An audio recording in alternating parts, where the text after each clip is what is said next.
एक फौजी की दिल छू लेने वाली कहानी। ये कहानी एक सैनिक की है जो वियतनाम में युद्ध के लिए गया था। युद्ध समाप्त होने के बाद जब उसके घर लौटने की बारी आई तो उसने अपने माता पिता को सैन फ्रांसिस्को से फ़ोन किया। माँ और पिताजी, मैं घर आ रहा हूँ, लेकिन घर आने से पहले मुझे आपसे एक बात पूछनी है।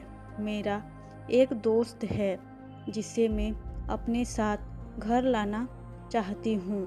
क्या मैं उसे ला सकता हूँ? बिल्कुल बेटा, ये भी कोई पूछने की बात है। हमें तुम्हारे दोस्त से मिलकर बहुत खुशी होगी, माता पिता ने जवाब दिया। लेकिन पहले एक बात आप लोग जान ले, सैनिक बोलता गया। युद्ध में वह बहुत बुरी तरह घायल हो गया है। उसने एक बारूदी सुरंग पर पैर रख दिया था और उसमें उसने अपना एक हाथ और पैर गंवा दिया है। उसके पास कोई जगह नहीं है जहां वो जा सके, इसलिए मैं उसे अपने साथ रहने के लिए लाना चाहता हूँ। उसकी यह बात सुनकर उसकी माँ बोली, बेटा, तुम्हारे दोस्त के बारे में जानकर हमें बहुत दुख हुआ। हो सकता है हम उसके रहने के लिए कोई जगह तलाश कर सके। नहीं माँ, मैं चाहता हूँ कि वो हमारे साथ रहे। लेकिन बेटा, अब पिता ने कहा, तुम समझ नहीं रहे हो कि तुम क्या चाह रहे हो। इस तरह का अपाहिज व्यक्ति हमारे लिए कितना बड़ा बोझ होगा। हमारी अपनी ज़िंदगी है जीने के लिए और हम नहीं चाहते कि इस तरह की कोई भी परिस्थिति हमारी ज़िंदगी में दखल दे। मेरे हिसाब से तुम्हें अकेले घर आना चाहिए और अपने दोस्त को वहीं छोड़ देना चाहिए। वो अपनी ज़िंदगी जीने के लिए कोई न कोई रास्ता निकाल ही लेगा। सुनकर उस सैनिक ने फ़ोन रख दिया।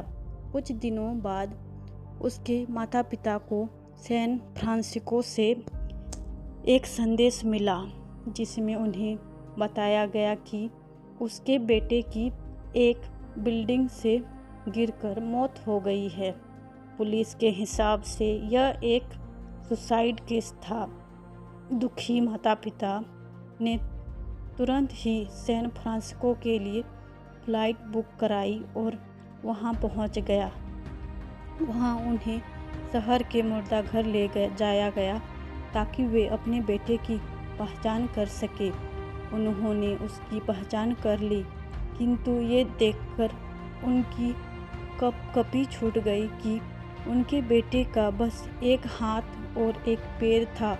इस कहानी में जो माता पिता हैं वे हम में से बहुत से लोगों की तरह हैं जो अपनी सुविधाओं को सबसे अधिक महत्व देते हैं। वे उस लोगों से प्यार करना या रहना या समय बिताना चाहते हैं जो देखने में अच्छे हैं, स्वस्थ हैं या फिर जिनके साथ रहकर उन्हें मज़ा आता है। वे ऐसे लोगों को पसंद नहीं करते जो देखने में स्वस्थ, सुंदर या स्मार्ट नहीं है या जिनके साथ वे मज़ा नहीं कर पाते या जो किसी भी रूप में उनके लिए असुविधाजनक है। वे ऐसे लोगों के से दूर बनाकर रखते हैं।